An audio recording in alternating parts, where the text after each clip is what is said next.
سەرنجام دوای چەندین مانگ گفتوگۆ و سەردانی وەفد بۆ بەغدا، حکومەتی هەرێم لەگەڵ لایەنە شیعەکان لەبارەی پرسی نەوت و بودجەی هەرێم گەیشتنە پێکهاتن. دەقی ڕێکەوتنی کۆتایی نێوان هەرێم و بەغدا لەسەر پرۆژە یاسای بودجە کە لیژنەی دارایی پەرلەمانی عێراق پەسەندی کردووە لە 4 بڕگەی سەرەکی پێک دێت. بڕگەی یەکەم باز لەوە دەکات حکومەتی هەرێم پابەند دەبێت بەو نەوتەی دەری دەهێنێت لە کێڵگەکانی کە بە 460,000 بەرمیل لە ڕۆژێکدا دەخەمڵێنرێت کە بیداتە کۆمپانیای سۆمۆ دوای لێدەرکردنی بڕی پێویست لە نەوت بۆ پڕکردنەوەی کرێی بەرهەمێنان و گواستنەوە بەکارهێنانی ناوخۆ و پترۆدۆلار. بە مەرجێک ئەو بڕی دەیدات بە سۆمۆ کەمتر نەبێت لە 250,000 بەرمیل لە ڕۆژێکدا.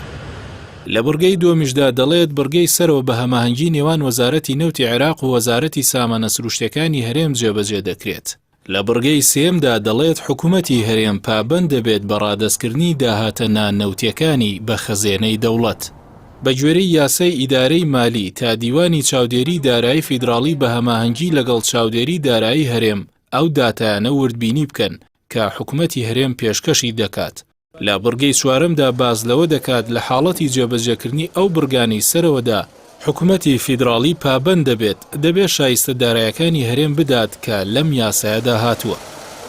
هاوکات بە پێی بڕگەیەکی نوێ کە بۆ ڕێکەوتنەکە زیاد کراوە، حکومەتی هەرێم پابەند دەبێت هەتا 36/2021 لیستی میلاکی هەموو موچەخۆرانی سەربازی و مەدەنی بداتە وەزارەتی دارایی عێراق دوای وردبینیکردنی لەلایەن دیوانی چاودێری دارایی فیدراڵی بە هەماهەنگی دیوانی چاودێری دارایی. ئەم ڕێکەوتنە دوایەوە دێت لە ماوەی 7 ساڵی ڕابردوودا بەهۆی سیاسەتی ئابووری سربەخۆی حکومەتی هەرێم و پابەند نەبوون بە ڕێکەوتن لەگەڵ بەغدا و هەناردەی نەوت بە شێوەیەکی ڕاستەوخۆ و ڕێکەوتنی 50 ساڵە لەگەڵ تورکیا.